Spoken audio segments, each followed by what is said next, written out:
I'm Ashley Malik, and I help midlife moms to feel amazing using nutrition and mindset strategies that give you the healthy, happy, and confident life you've been striving for. After losing 65 pounds in perimenopause, tackling gut health issues, and surviving breast cancer, I've learned that health and wellness is so much more than just gathering information. Learning to rewire your brain and your thoughts lets you take all that valuable information and put it into action so that you actually get results. Here, you'll get strategies for eating healthy food without feeling deprived, systems for making nutrition work for you and your family, and steps to rewire your brain so that you never have to rely on motivation again. If you're ready to be healthy, have more energy, and thrive in midlife, you're in the right place. This is the Family Fork Podcast. I want you to raise your hand if any of this sounds familiar.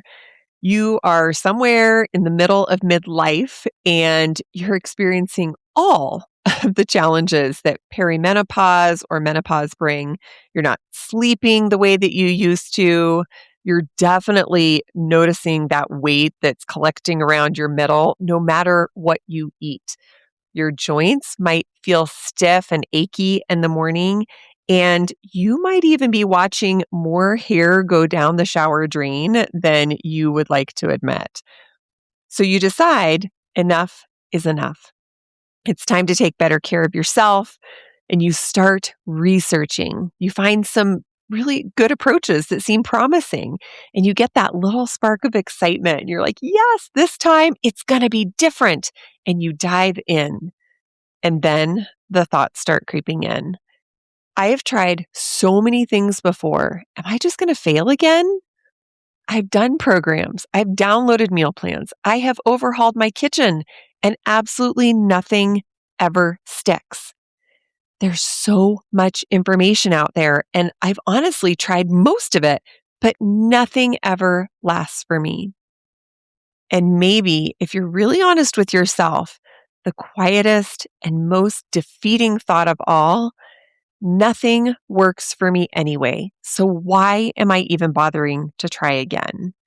Oh, can you feel that? If you can relate to those thoughts, I see you. And I really need you to stick tight with me today because what I'm going to share might completely change the way you think about your habits. More importantly, it will change the way you think about yourself.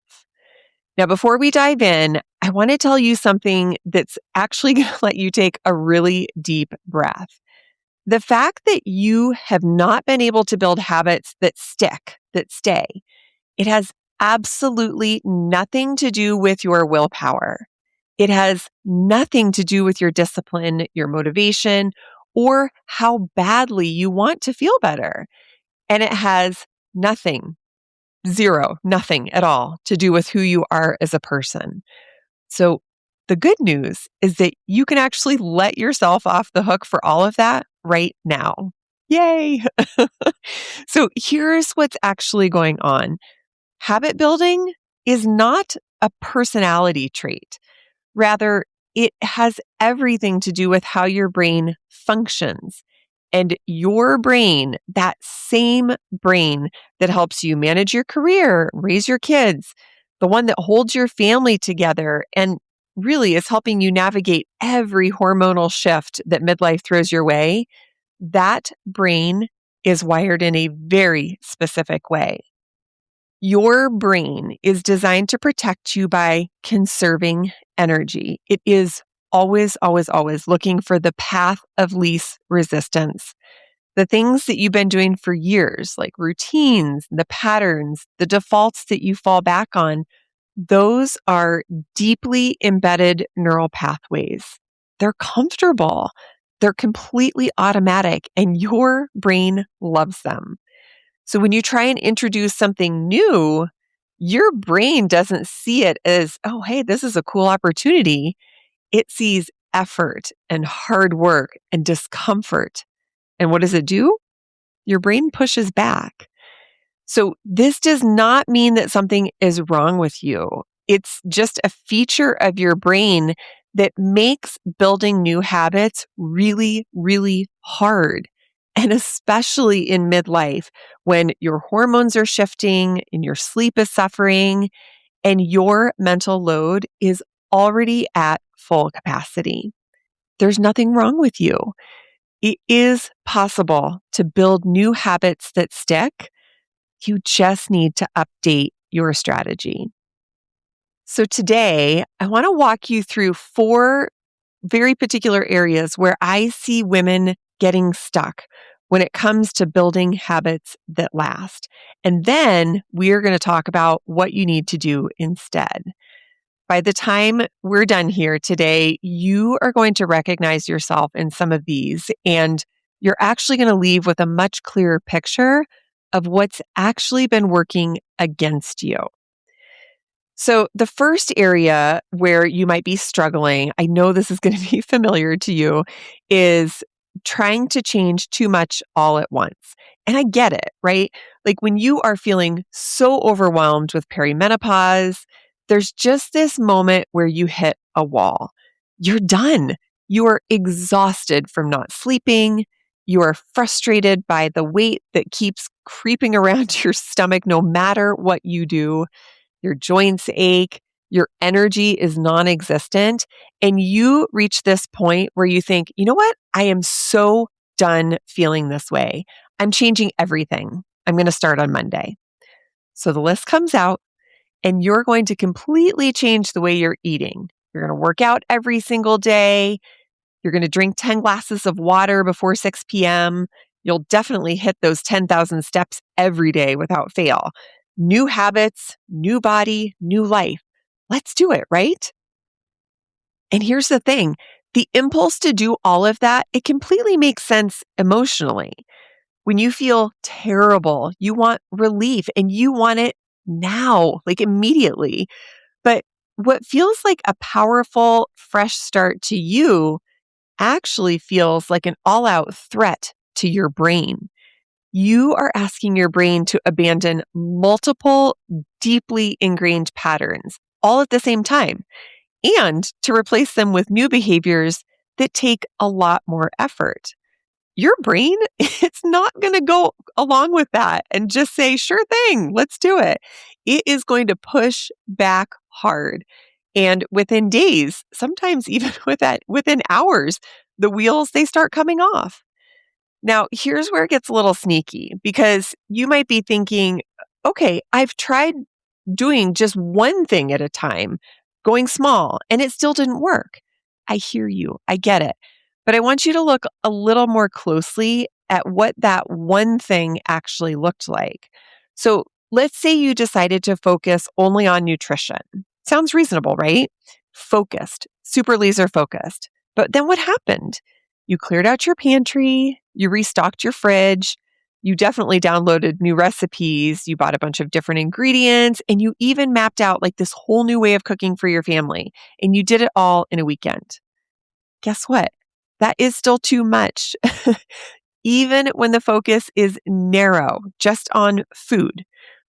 If the scope of the change is too big, if it touches what you buy, what you cook, what your family eats, how you plan your week, your brain is still being asked to overhaul a huge number of patterns simultaneously.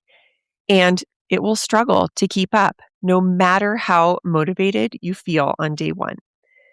So the bottom line is that your brain needs repetition and time to build new neural pathways. Flooding it with change, even when it's well-intentioned, that does not fast track the process. It actually derails it. The all or nothing approach feels like momentum, but it's actually your quickest way to burning out. And when that burnout comes, and it will, it doesn't feel like that's just what your brain is supposed to be doing. It actually feels like you are failing yet again. It is not a failure on your part. And we're going to talk about that more in just a few minutes. But next, I want to look at another area where you are getting tripped up. So, the second area where I see women struggle when it comes to building habits that stick, and I don't know, this one might surprise you because the mistake isn't in what you're doing, it's how long you're giving it before you decide it's not working. So, here's what this looks like. You start a habit with the best of intentions. Maybe you've even listened to that advice about, okay, I'm going to start small. You're doing one new thing and you feel pretty good about it. But then life happens. One of your kids gets sick and you can't make it to the gym. A work deadline derails your really carefully planned dinner. Maybe you have 3 back-to-back exhausting days, and the last thing that you can do is think about what you need to eat. And somewhere around day 2, 3, or 4, that habit, it quietly falls apart. And what do you tell yourself in that moment? Probably something like, "Ugh, see, I tried. I just knew this wouldn't work for me." But here's what you need to know. 2 to 5 days, it's not enough time. It's not even close. Research actually shows that it takes an average of 66 days to completely form a new habit, not 21 days. That is this myth that's been floating around for decades. 66 days. And that number, it's not arbitrary. That time window is the window that your brain needs to begin rewiring itself, to start building new neural pathways that make a new behavior feel like less effort, less uncomfortable, and eventually to make it just feel, normal. I mean, really think about what you're actually asking your brain to do when you start a new habit. You're asking it to carve a brand new groove, while the old groove, the one that's been working for years, is still right there, smooth and easy and familiar. That rebuilding does not happen in a week, and it doesn't happen in 2 weeks. It takes consistent repetition over time for that new groove to become deep enough that your brain starts choosing it automatically.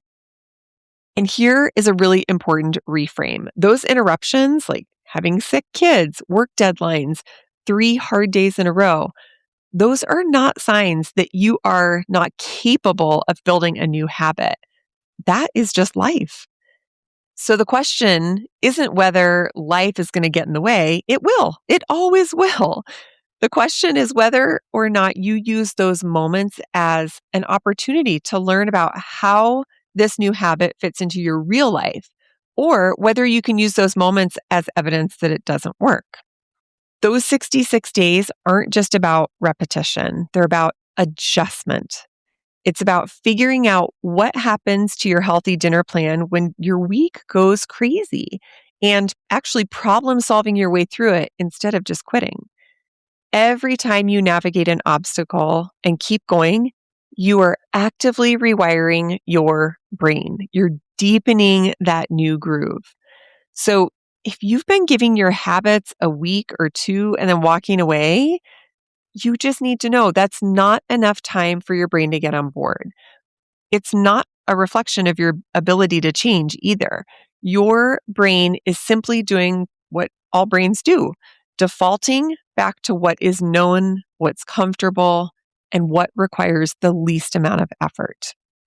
Now, the third mistake is where things get really interesting because it's not about your actions at all. It's about what is happening in your mind before you ever even take that first step. It's this: you don't actually believe that it'll work this time. So think about the last time that you decided to start something new, like a new way of eating, a new workout routine, a new commitment to getting more sleep or drinking more water. And I want you to be really honest with yourself about the thought that was quietly running in the background when you started. Was it something like, "Ugh, I'm going to try this again. I don't really think it's going to stick." Or maybe it was more like, "I'm going to give it a shot. But you know what? I've been here before. I know how this ends." Or even just this low, quiet hum of, "Oh, God, I really hope this works this time." If any of that resonates, please understand that those thoughts are not just pessimism. It's not you having a bad attitude that you just kind of need to push through. Those thoughts are a neurological instruction, and your brain is listening. Here's why.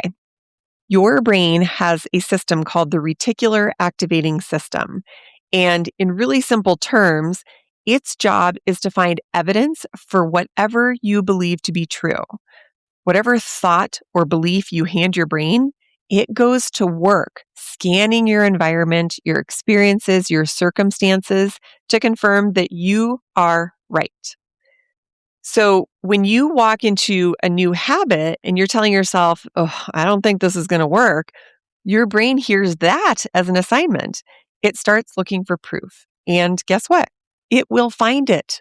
That one dinner that didn't go as planned, the one morning that you didn't work out, that one day that you forgot your water bottle.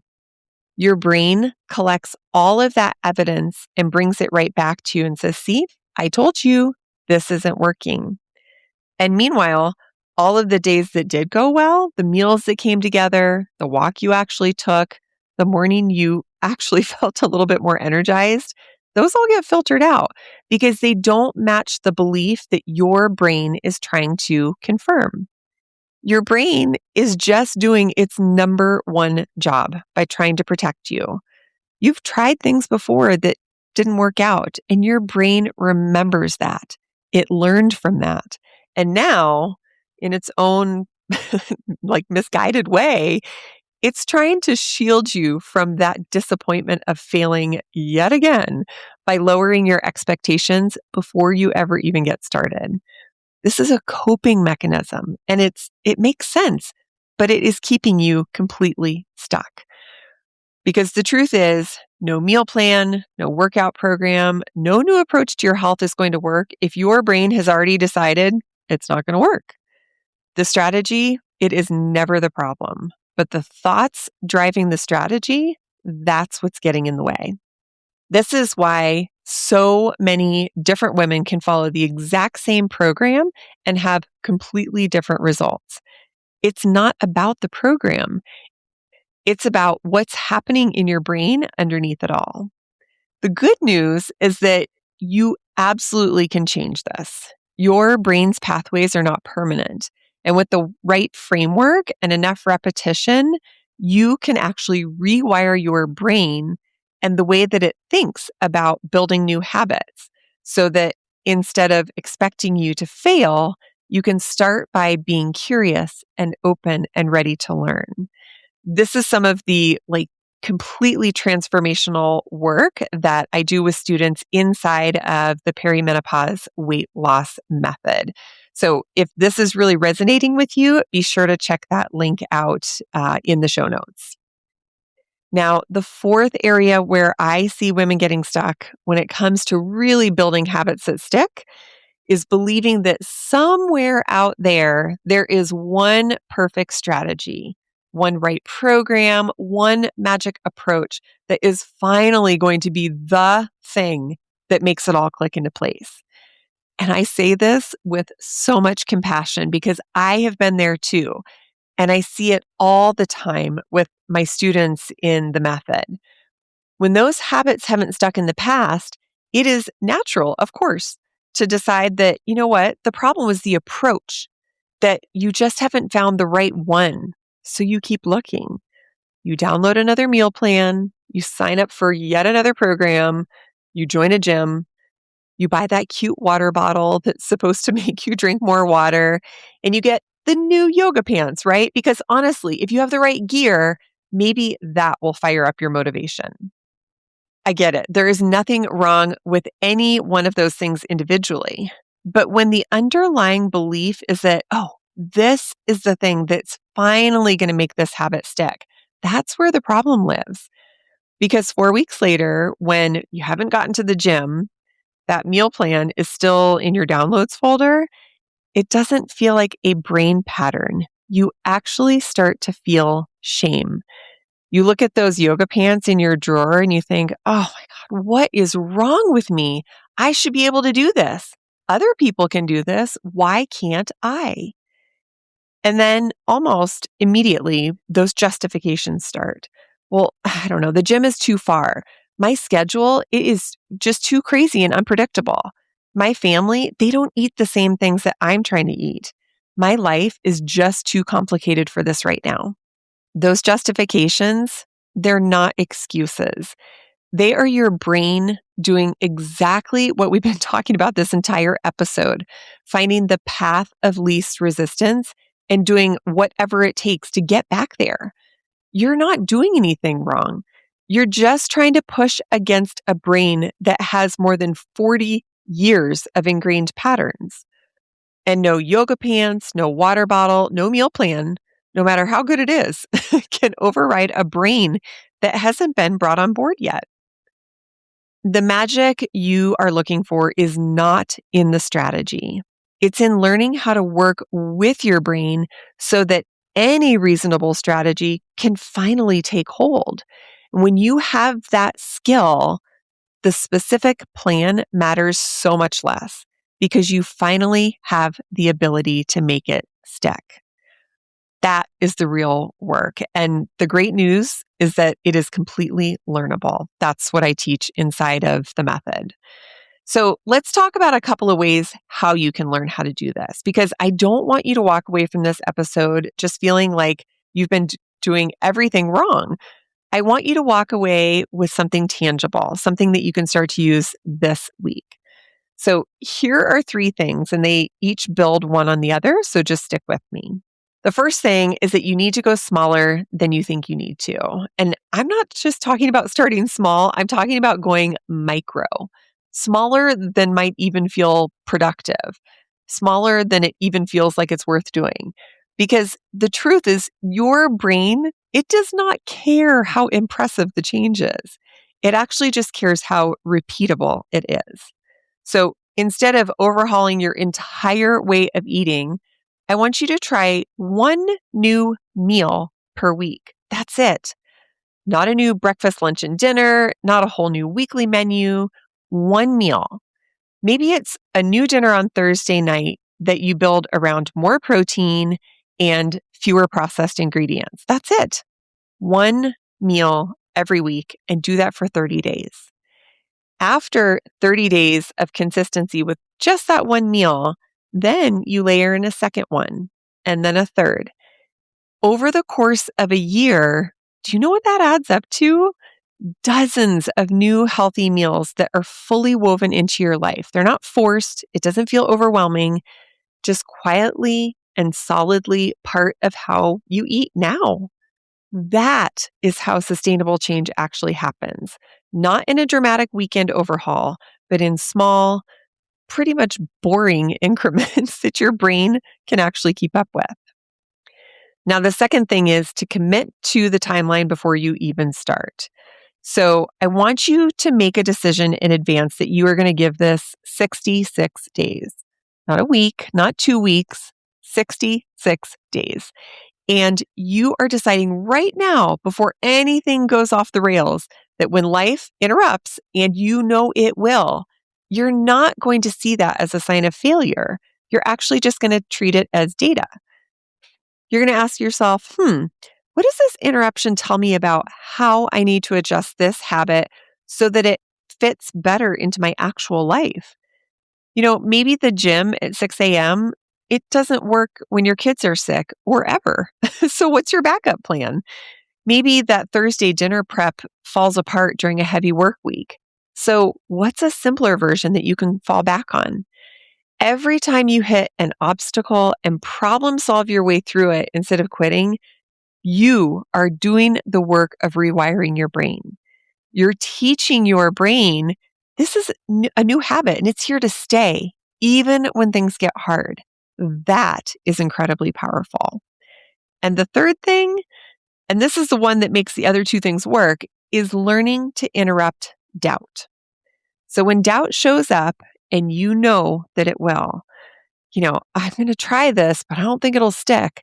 I need you to catch that thought and then get curious about it instead of just accepting it as truth. I want you to ask yourself, where is this thought coming from?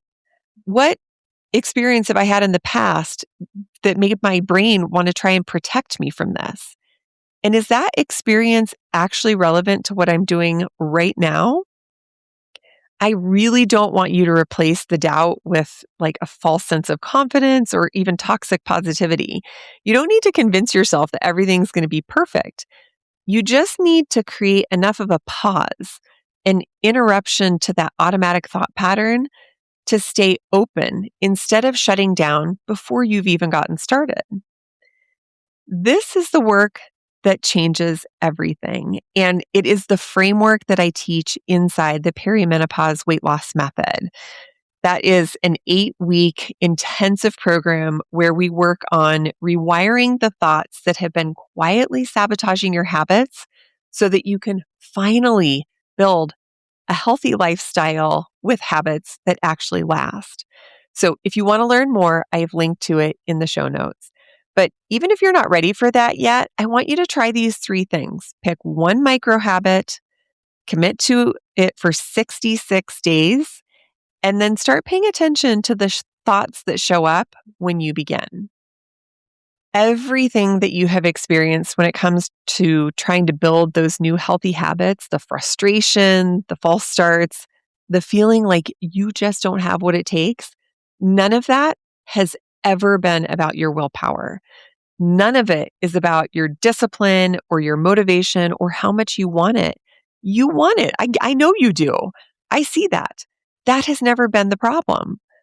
What's actually been happening is that you've been trying to build new habits while working directly against your brain's most deeply ingrained wiring. And you've been doing it in most cases while managing a career, raising a family, and navigating the physical and hormonal shifts that midlife is throwing into your body. That's not a recipe for failure because something is wrong with you. That's actually a recipe for struggle because you have been handed a very difficult set of circumstances and you've been given the wrong tools. So now you have a better picture of what's actually been going on. You can see these 4 patterns: trying to change too much at once, not giving your habits enough time to take root, starting with a brain that's already planning on failing, and really searching for a magic strategy that you think is going to make it all click.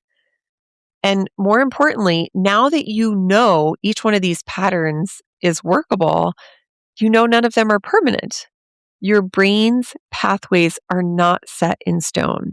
They can change, but with time, repetition, and with the right approach.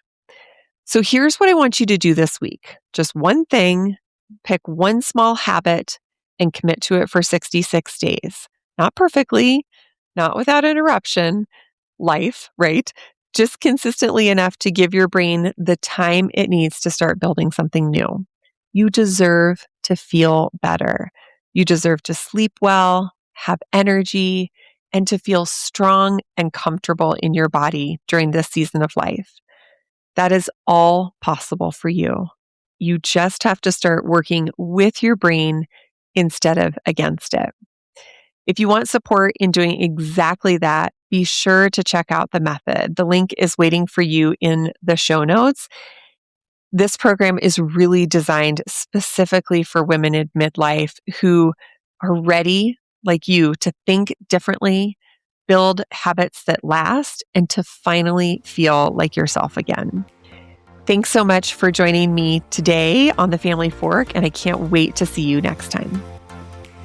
Thanks for listening to the Family Fork podcast. I hope today left you inspired and equipped with something tangible that you can put into action today.